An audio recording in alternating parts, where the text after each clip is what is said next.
Reprezent mısın? Önünde göğsümü açmama izin dur. verdin. Dur, ne İnanamıyorum. yapıyorsun? Dur, tamam, dur. Tokan gözüme çarptı. Çarpmadı. Dur, yaralandım. Ah, Tanrım.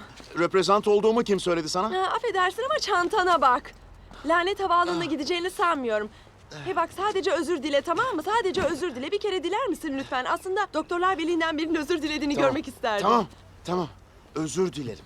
Bütün kibirli, yüzsüz, ihmalkar, lanet olası doktorlar adına senden özür dilerim.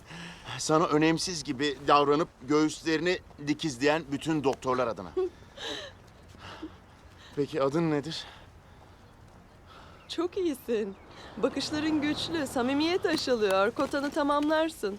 O zaman izninle bir kahve ısmarlayayım. Vay canına. Dur, bu neydi? Zıkkımın kökü. İşte buydu, tamam mı? Hayır, dur. Yapma, dur. Bekle biraz. Ben daha iyi özür dileyebilirim.